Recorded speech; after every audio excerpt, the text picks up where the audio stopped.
G'day Hawks fans, welcome to Talking Hawks. I'm Matt. I'm with Liam tonight, and look, it's an interesting one tonight. We've just faced the Blues. I was up and about looking at that game, but tonight we welcome you, Hawks fans. Let us know in the chat box where you're tuning in from tonight, and we're going to go through the Carlton Hawks game, look at the GWS Hawks game, and importantly, listen to your questions and your thoughts on the game. That was Liam. Mate, glad to have you. How are you going?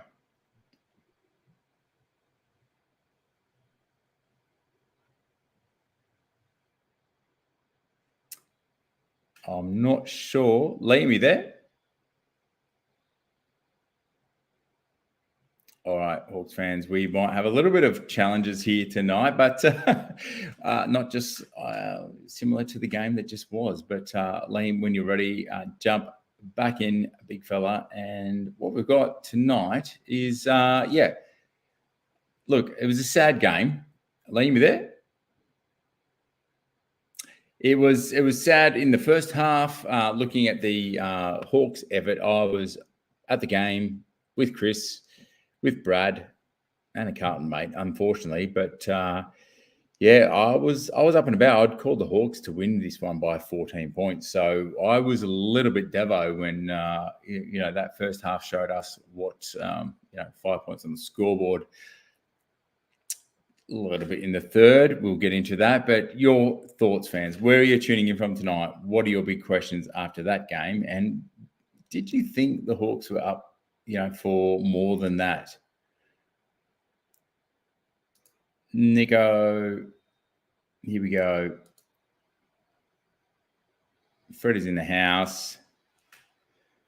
Abs, evening to you. Kelly's here. Shane, welcome one and all. Kerry, good to have you all. It looks like Liam, Chris thinks you were looking a bit angry. Maybe there was a bit of a screen freeze there. How you doing, big fella? Yeah, there was a screen freeze. I've got two wireless networks at home, and I clicked into the wrong one, obviously. If I was looking angry, wait till you listen to me talking about the Rucks on 6 points. But I'm going well, Matt. How are you? Awesome, mate.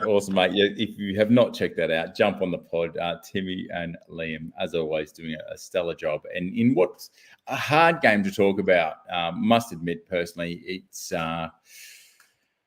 when they started to come in the second half, I was like, okay, thanks for letting everyone know at halftime that we're here to play. And then it petered out again. So it was probably one of the most uncharacteristic games that we've seen this year. Just slow start and then a bit of a flex, and then it disappeared again, Liam.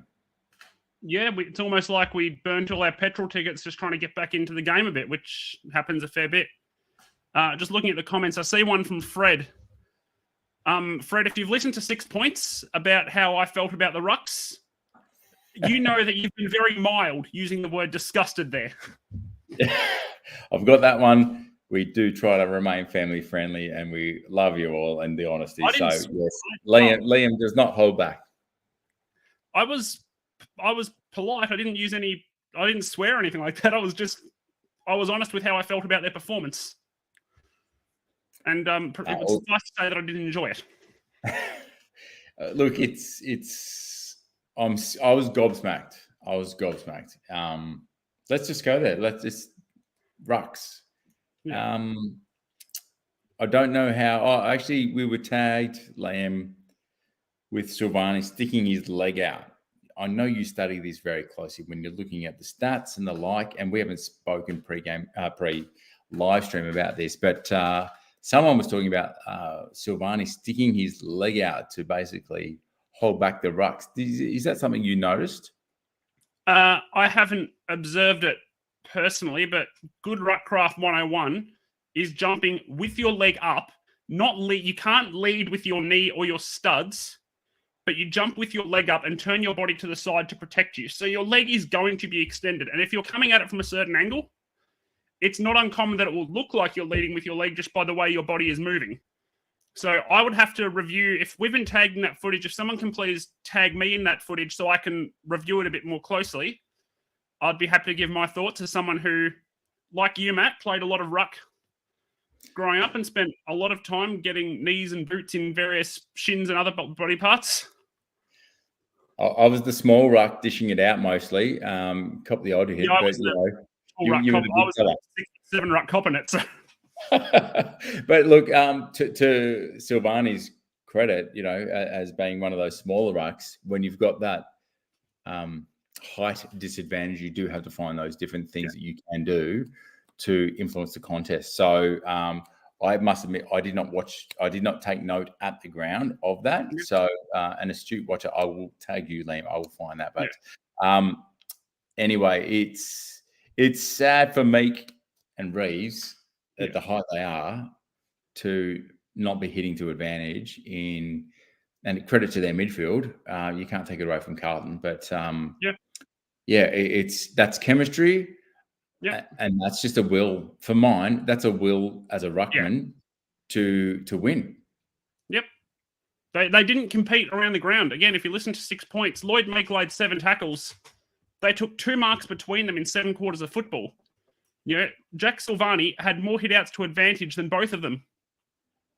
That's just completely unacceptable.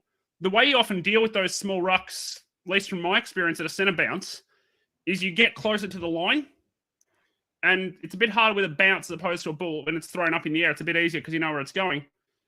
But if you're looking at the football, don't do a John Segler and look at the opponent, because that's just asking to give away a free kick. But if you actually jump across and turn your body, those small rucks depend on their leap and the momentum they can get from the run-up of 5 metres or so, because the circles are 10 metres and 3 metres.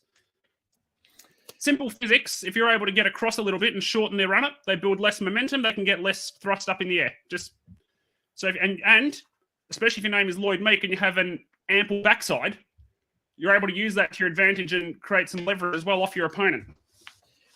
I think that would have had a great talking to from David Hale, who was not the most athletic of players. That is the kindest description I've ever heard of his athleticism.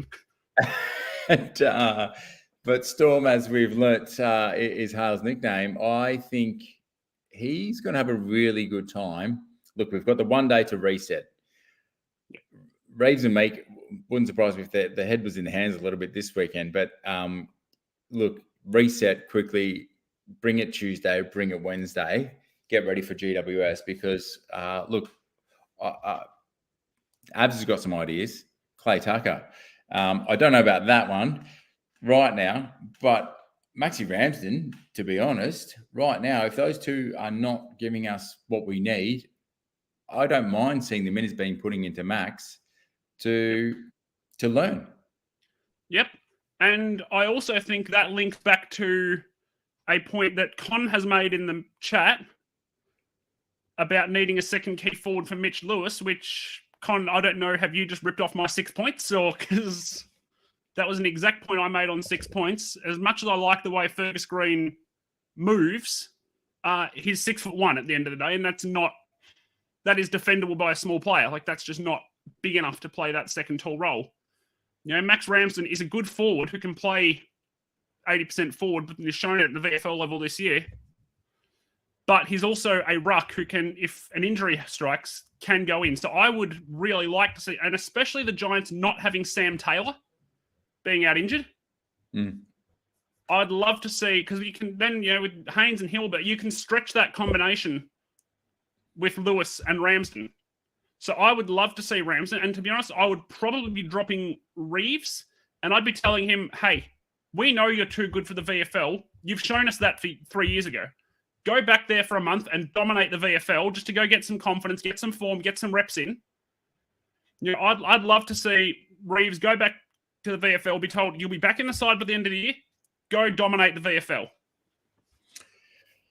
That's I love it. I love the passion. I love the intent, and we will get to the Giants-Hawks game shortly. I think we've got some good thoughts here. There's conversations here going on about the VFL game, DGB, Brandon Ryan even. There we go. Abs is back again. Sorry, mate. You just starring tonight in the comments, but who knows? That could be a look at the future. I was glad to see Mitch Lewis after rolling the ankle. Geez, he got towed up, Wettering, and it was sad to see. Look, he scored a couple of goals there. That's as a defender, he had his measure, the best I've seen all seasons of any Lewis opponent. So things can only get up from here, but just he's positioning, ball like where the ball is going to drop. He's protecting of space. His use of the body. Wettering was first class. From the ground as I was watching, and Lewis, clearly a little bit restricted after an ankle. I was glad he got back on the paddock. So hopefully this week he's not featured in the Hawks injury list. So hopefully good things ahead. But what were your thoughts on that little matchup, Liam? Jacob Wettering is a really good player, and it's really easy to defend someone when the ball is not coming in with any kind of quality. True. And there's no full help, so players are able to just drop off and help Wettering out. Wettering wasn't often dealing with Lewis one-on-one. He was often dealing with Lewis with support. And even more pertinently, Lewis not having the ball kicked to his advantage. Yeah, Shane is 100% right. The delivery into Lewis didn't help him. That's, again, very diplomatic way of describing it. I'm just quickly getting up some stats here that I prepared for the crew. If you just give me 10 seconds. Yeah, it was fascinating. There was pretty much one extra back in the defensive half for Carlton all day. Hawthorn did it throughout the game, not consistently the whole game from my observations at the ground. You know who it was? It was our ruck not being able to keep up with theirs. That's what it was. Yep. But of our 48 inside 50s, 11 of them were direct turnovers. By the way, that was the stat I was checking with delivery. So nearly a quarter of our inside 50s were direct turnovers. Mate, I'm going to digress because we do love, talking Hawks, we do love Denver, and he's featuring prominently tonight. Yes, Ross, he will continue in the forward line. Let's see how he goes. I know Tim got a chance to chat to Colo, talk about that. Denver enjoyed the freedom. If you can check out some of the socials, let's see. Denver does definitely bring us edginess. And as a defender, there's times where I think he's had to learn. He's overstepped the mark in his earlier phase of his career. And I think there's times where he's learning to toe the line. What I have loved with him as a defender, he's had to, coming into the league, in the waffle, he was able to play to his natural game. Yep. But there wasn't the necessary, the structure. Coming to the Hawks, when he got gains, he's probably gifted a few. He had to learn to play to his natural game, but also to play to the structure, because if he wasn't playing to the structure, he was leaving his teammates exposed. And that was happening in his first year, and he got dropped a little bit as a result. So I think the development of Denver Granger Barris has been to help him understand that balance of playing the structure, but then learning what the discipline is, making the judgment calls, and then also now bring in your natural flair, which is that high-flying intercept work that you can do. So it's fascinating for me that in this year, I feel like he's just starting to get that nice balance of defensive judgment, knowledge of his teammates. There's probably early days taking instruction from those leaders in the back half, and then he's gone down to Box Hill a few times. He's probably been the leader down there as that key position. So to now be floated forward and potentially experiment there. If you've joined me on a previous podcast live stream after we got to tour Bunjil Bagora with some of the players, Denver was sitting with us at Waverley Park, slotting them from the boundary, and I was sitting there saying, so we're kicking a goal with some fans, with the players. He's doing torps from the boundary. He's doing bananas. He's doing drop punts. And I'm like, use your left foot. And he's like, not so great on the left foot. So, but he was just slotting them and having some fun with Sis at the time. He in the AFL team, and he's just like, mate, anything for a shot, mate. So he's willing to do what it takes. So look, granted, he's got a couple of maybe easier ones, and he's learning the craft. If he's going to be playing forward for the rest of this season when he's down at Box Hill, it'll be an interesting experiment. Liam, what are your thoughts on DGB? I still think his long-term future is a defender at this point. Just that's where he's played. That's where he knows to play. I think being able to spend some time down forward and even just learning different leading patterns and all that will help him as a defender and as a fullback in case of injury and all that as well. To be a slight dampener, I don't think one game against part-time footballers makes a significant sample. I think that would be fair. Sure.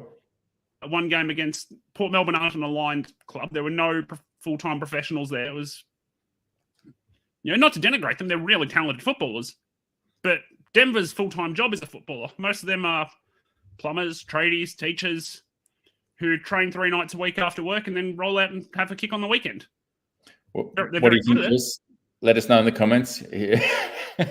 You've made a great point there, Liam, but Kelly's all for it. Bring him in. 7 or 8, I'm not sure.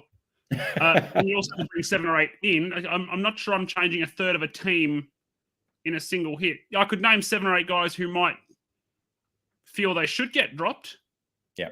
But equally, you're not going to go there. And also, you don't want to be reactionary off 1 or 2 games as well. You do actually want to build continuity with a one side. You don't want to throw the baby out with the bathwater, especially with such a young team. And yep, Sicily is a huge loss. I see that comment.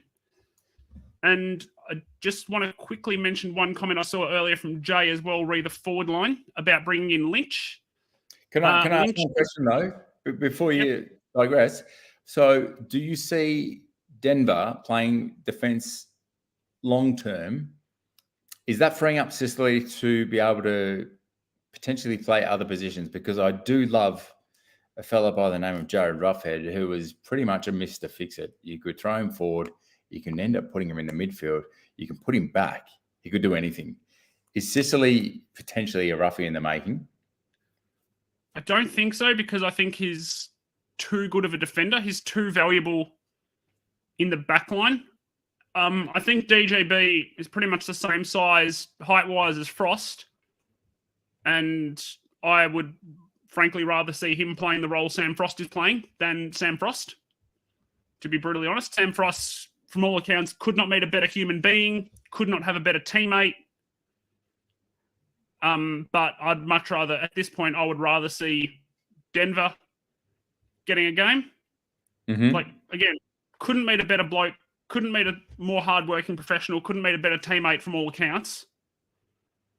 But I would rather see DGB than Frost in the side at this point, given how young we are. And maybe I think I said on the stream last week, I don't think Carlton was the week to bring in DGB, because against Mackay and Curnow, bringing someone back in, that's just a surefire way to destroy kids' confidence.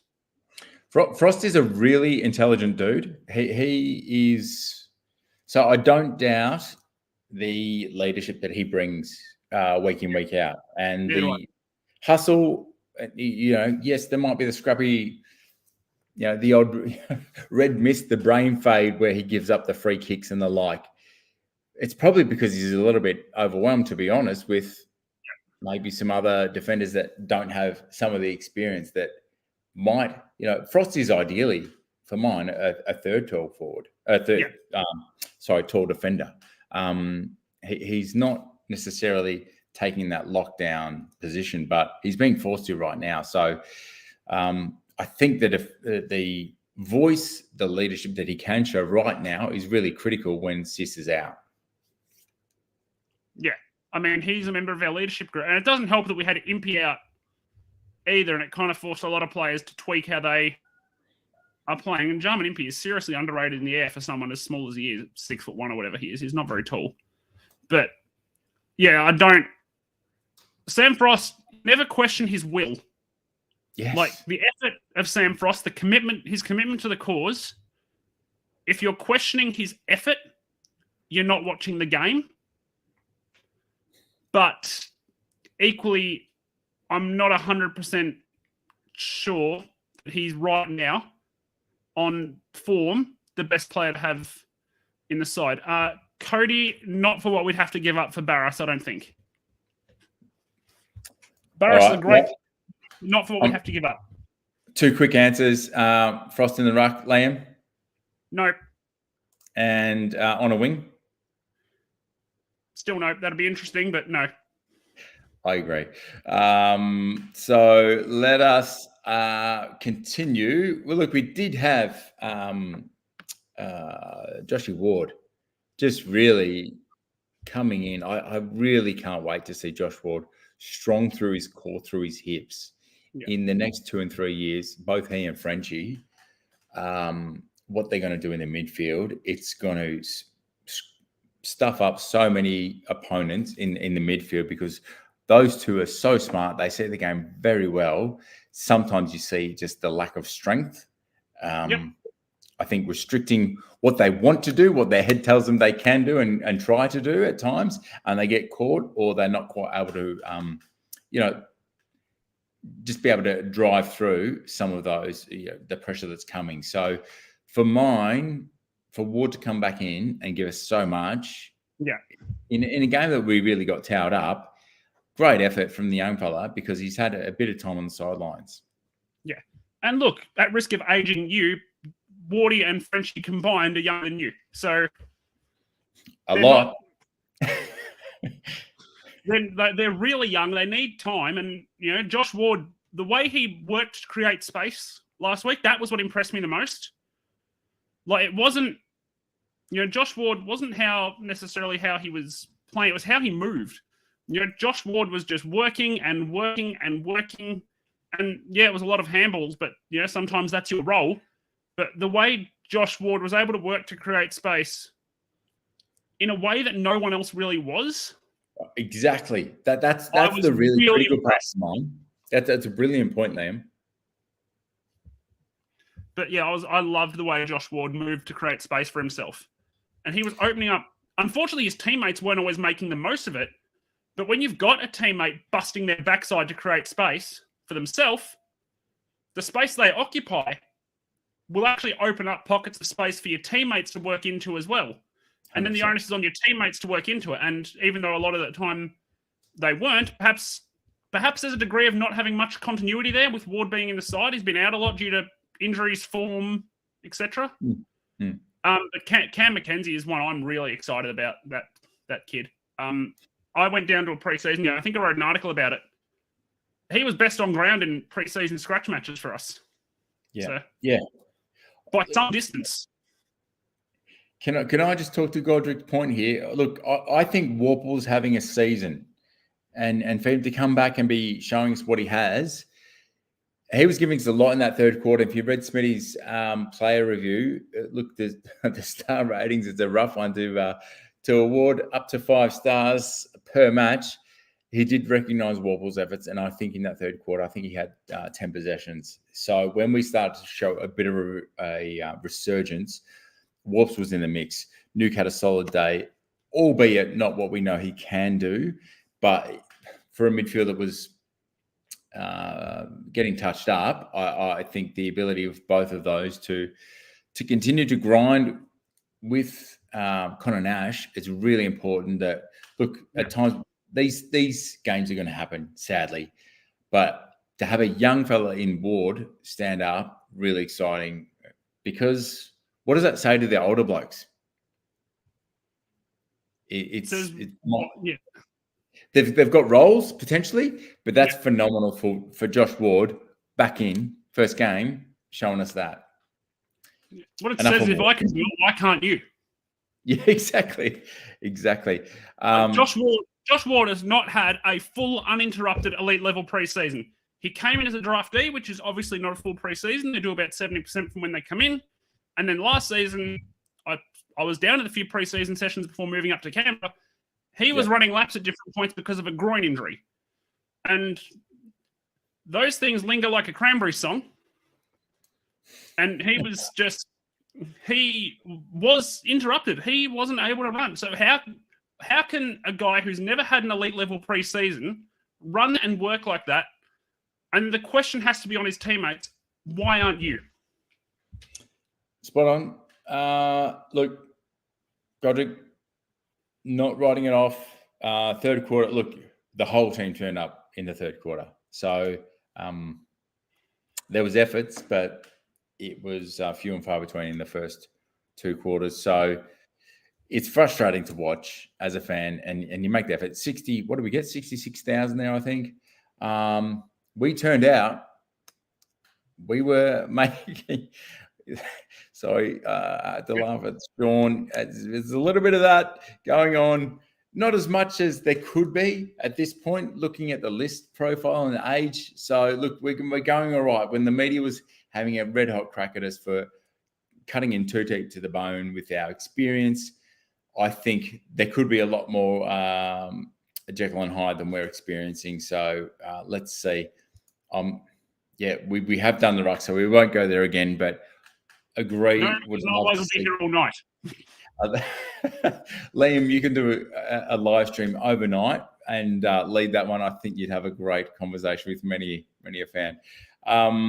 So someone's saying get back the barbecue because we got a win after that. Was that in relation to Brewsty's 300th? I think they had some kind of barbecue. Jay, I don't know if you can just clarify a little bit about what you're referring to. That'd be great. I do think I do vaguely recall there being some kind of event like that among the playing group. Am I hearing about that? I caught up with Brewsty. I think that's Brewsty's 500th goal. Yes, yeah. I caught up with him that day actually, and was having a bit of a chat. So yes, maybe we need Punky back in the captain's. Look, Sis is not far away. So anyway, we've been rattling on about this game enough. Let's quickly transition. The injury list. We've got Impey as a test this week. We've got Brocky is available. He was out due to illness. Jack available coming off the calf. Morrison, O'Hara and Lynch unavailable to be confirmed as far as expected returns. So there may be some changes. I didn't mind seeing Chad's, I think it was 18 disposals. Gave us a few moments in a game that up forward was pretty lacking. So let's see. Looking at probably what's going to be a really rough game with GWS eyeing the finals and probably thinking the Hawks are vulnerable right now because they've just taken out the Demons last week, had less disposals. They were less inside 50s. They were just more efficient. And maybe the Ds, well, look, let's be honest, they're not traveling well. They got less hit-outs. The Demons, but they got less hit-outs than the Ds, which is good for us. It's 24 to 34 hit-outs for the match. The Ds did win the clearances 48 to 28. But look, going up there, let's see. Always for a young team to go on the road, it's always a test. It's time to galvanise as a group, to bond. So depending who comes in and out, it should be. I think we're a chance to really bounce back. I thought we were going to bounce back against the Blues. Really got that one terribly wrong. Yeah, it's going to be an interesting one. I had half a mind to go up to it actually, but I won't. Because I'll have no way of getting back. I'm not paying Sydney accommodation. It's going to be an interesting game against the Giants. I wish it were Monica so I could just go, but alas, we're in Giant Stadium. We've never won. I think it's going to be a really fascinating contest. It's a bit of a different ground. The Giants are playing well, to beat Melbourne, even if Melbourne played a significant helping hand in that by their inability to hit the broadside of a barn with a beach ball. They were just really poor. Yes, we have Kerry. We've never won at that venue, but equally every game is a different game. Every game starts 0-0 at the end of the day. Let's see, Shane. Shane's got a good point there. Well, I just want to see what our ruck. I think I would beat Reeves and Meek on current form. I want to see what our ruck's character is like. I 100%. think Meek is a real competitor. You see it at ground level. I think they're both going to feel a pretty average, and I hope they do really take that 24 hours to grieve this one, put it behind them, and really reset and bring probably the best game, I hope, that we've seen all years, because that's a really big reason against two non-ruckmen. If you've been beaten and beaten badly, you need to really bring it. So a few thoughts here. If Hogan kicks 7, he's having about 20 shots, so that would be a real worry. Cons. What? I don't know that Chad will get played much through the midfield with the young brigade that we've got to run through there. Not to say that he doesn't have the skill and the talent, but the impact when he's had times in the midfield, I'm not quite seeing enough from him. Con's throwing him a line there for mine. What do you think, Liam? Yeah, the other thing as well with Chad is his calves have been very problematic for an more senior athlete. I would be worried about, with the midfield playing, the last couple of weeks come against some good midfields and been beaten without any help from their big boys. I'd be worried about putting him in there with the role he would have to play with the rest of our midfield. He would be expected to do a lot of that forward drive, and I'd be worried that maybe it runs an injury risk with Chad. He hasn't played a lot of footy. Yeah, I think you're probably right there. An injury concern. And I also look at our midfield rotation, and this is not just because I don't want to code more lines onto my centre bounce spreadsheet, but I would love to see him maybe being that half forward who then rolls up to a stoppage. I think at the centre bounce, we have Nash, Warple, Day, Newcomb. I don't mind seeing Eamon go in there. Ward, Mackenzie if he comes back. We have those bodies to roll through the centre bounce. I wouldn't mind seeing, and actually an interesting idea someone had was playing Wingard off the back line. I actually wouldn't mind that as an occasional change-up play. Maybe more off a wing where he kind of rolls around the back a bit as an option, but I think he has to play forward until he can show that he can keep his body consistently right for a number of weeks. I don't think there's been many games this season where, and I haven't gone back and looked, but to confirm, but that he's had 18 possessions. So for mine, that's a really good sign. He's been down at Box Hill. I don't think he was, pounding the door down, but he's back in, and I think there's so much more X factor and leadership that he brings that we don't always attribute to Chad. So you just touched on Nashi, in midfield. I don't even know. I can't quite put my finger on Nash's game this week. So I'm not quite sure why his output was what it was. Have you got any thoughts, Liam? Fatigue, lack of support. Perhaps I might think, I wouldn't be shocked if he's managed in the next couple of weeks. He's just had such an uptick in his workload. Essentially having gone from a bit part role player to arguably our most important midfielder, especially because of the size he brings. Yeah, and 10 more possessions a game. Yeah. Yeah. I wouldn't be shocked if he's managed for a week at some point soon, and genuinely managed, just to say your workload has ticked up a lot, but it's going to give you a break to reset your body a bit.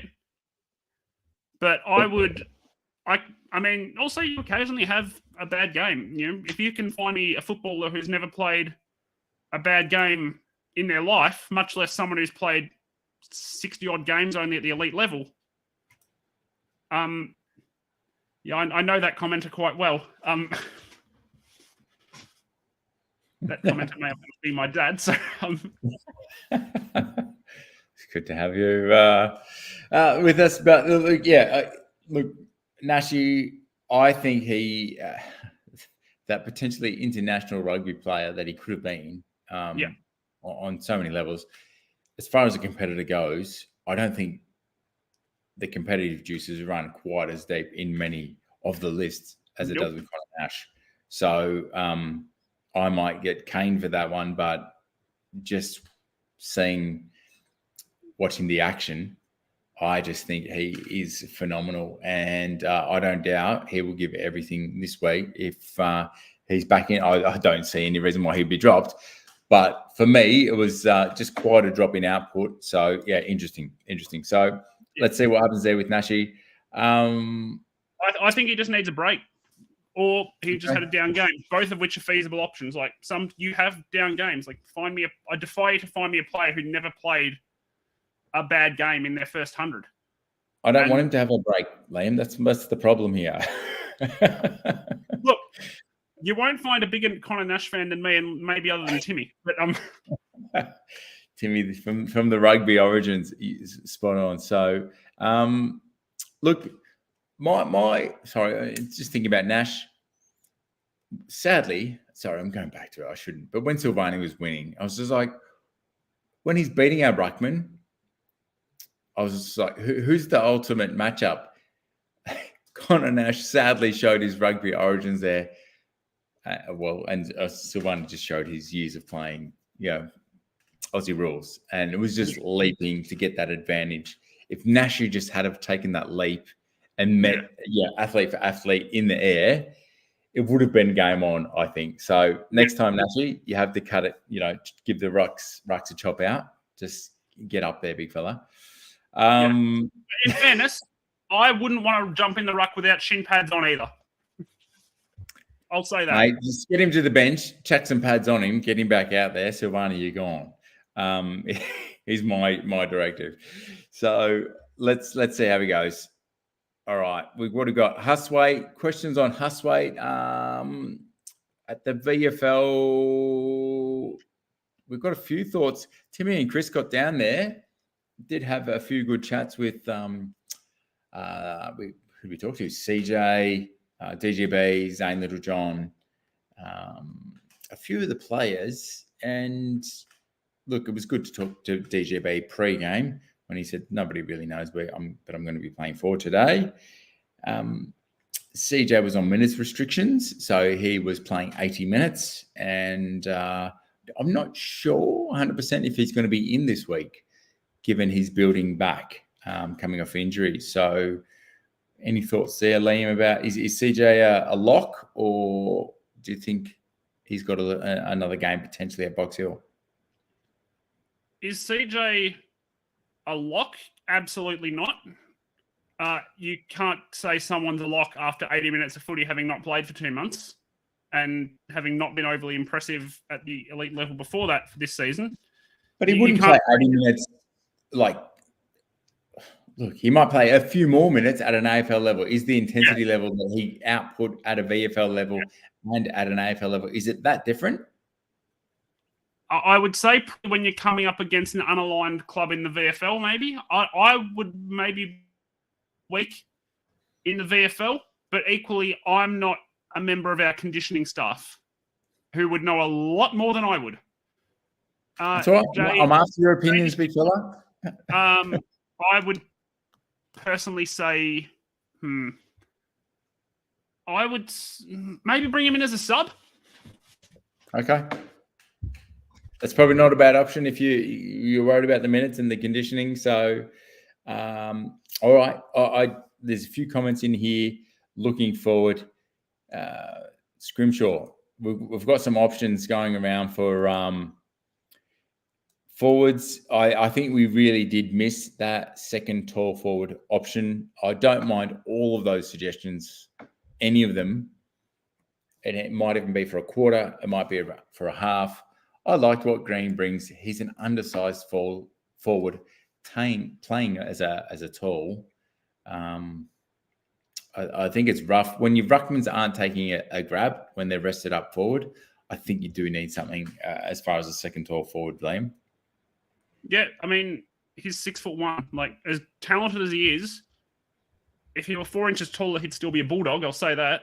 And would only add to the rainforest they already have for a forward line. Yep. But yeah, he's a talented footballer, but he's not a second tall. Like, he could be conceivably a third tall-ish forward, I guess, like at 6'1". But Fergus Green in the ruck, is this under 12s or? I seriously think that's the height I was in under 12s and 13s, but Here's an interesting one. All right, so we're going away from the forwards then. Does Stevens get his debut for the Hawks? Who comes out is my question. If he comes in, I think he has to play midfield. The way this works, who comes in? I'd love Stevens to get a go as well. Who goes out is my question. You can't really drop Connor Nash off the season he's had. One bad game doesn't make a season. The same way one good game doesn't make a season. Yep. Unless Nash gets rested, it's just, are we really going to drop Will Day? No. John Newcomb? No. James Warple? No. He's one of our best players this season. Like, you just start running out of positional fits. Like, sometimes, sometimes you have your best 23 players, but they're not necessarily your best. That's not necessarily your best 23 to play, if that makes sense. Like, sometimes you have to go further down in terms of, if you're to rank your players 1 to 23, sometimes you have to go a bit further down the list to actually get positional fits, if that makes sense. For sure, mate. I'm interested. Timmy did chat to Cooper, and Cooper, if you don't follow us on Insta, jump on there, Talking Hawks. Go check them out, guys. What's that? Go check those little snippets from interviews out. They're really worth listening to.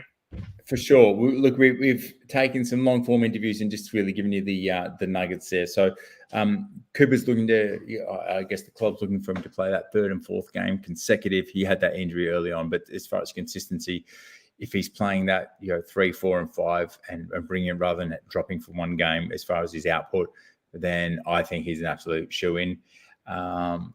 Interested to see what he brings when he gets a look in. I am fascinated. I'm conscious of the time, Liam. We have been talking a bit. Few questions here just from the fans before we go to our best on ground and our predictions. Bramble, in or out this week, Liam? Out. Yep. I think that will probably happen for Lockie. Looking through the questions. All right. Jeez, big calls here. If there's a ruckman that goes out, is it Reeves or is it Meek? It's Reeves for me at the moment. Meek has offered a lot more around the ground. I really like Ned Reeves, but he needs, to me, again, I said it earlier, go dominate at Box Hill for a month, Ned. Yep. Touched on that earlier. I think Butts is probably going to be seeing the Box Hill Stangs uniform this week as well. It would be great to see Brocky back after the illness. Makes a lot of sense. But for mine, all right, fans, give us your thoughts, your best on ground and your predictions. How many points? Who have you got, Liam, for best on ground and your prediction? Without Sicily, I just don't think we'll be able to contain the Giants scoring enough. I just think they'll score too much. I think they'll win by 26. I wouldn't be shocked if we won the game. Josh Morris is not fit and Lockie Bramble didn't play, Brock. So just to quickly point that out. I think GWS by 26. And I think our best player this week will be Will Day. Yeah, we should have compared notes. I've got Daisy for mine as well. But Cody, just before I give my tips, yes, I believe Brocky is good and Impy is a test. So I've got, Jason, I'm with you. I've got the Hawks by 4 points. And I do, with you, I've written it down here. I've got Will Day. I think he's going to collect a lazy 32. And I think he's going to have a little bit of a day out because Wilbur does, when he's getting a lot of the ball, that leather poison, it just really works well for the Hawks when Will Day is got a lot of the ball. So I think we'll look for him. I think he will be a point of difference. And I'm going to go the optimistic 4 points for a win. So let's see if we can turn that tide up at GWS this week and get a win because we really need one up there, Liam. I understand you can't maybe sacrifice the Sydney accommodation costs. But hey, Dad, you're on the line. You should maybe go up there with Liam. Make it happen. We need some brown and gold up there. If you're up that way, Hawks fans, get around the Hawks this week, and we will be back next week. I know just before we go, the VFLW, they've qualified for the finals, which is exciting. Liam covers that intensely with Soaring to New Heights.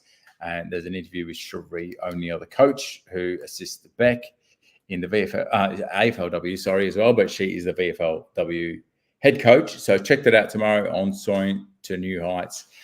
Fans, thanks for joining us. As always, good to do this with you. We're on a journey. And Liam, any parting thoughts for the Hawks fans? Not really. If you're around though on Saturday, get down to the Oval at 11 a.m. Big game against an old foe. Sudden death, do or die. 4th v 5th on the VFLW ladder after an epic VFLW season. Get down there. Support the crew if you can. I'll be watching from Canberra. I'll be doing a recap video after the game over on Soaring to New Heights. Check out the chat with Cherie O'Neill tomorrow. Timmy and I had an absolute blast with that today. And it'll be a fun one, I reckon. Go Hawks.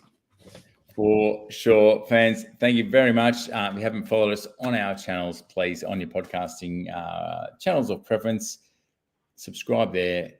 Enjoy. We've just hit 30,000 downloads, which is a phenomenal effort in a really short space of time. We've got 3,000 followers on Facebook, but Instagram, Twitter, YouTube. If you haven't subscribed already, get in there. And we enjoy your company. We enjoy the conversations and supporting the Brown and Gold. So thanks for joining us. Have a good week.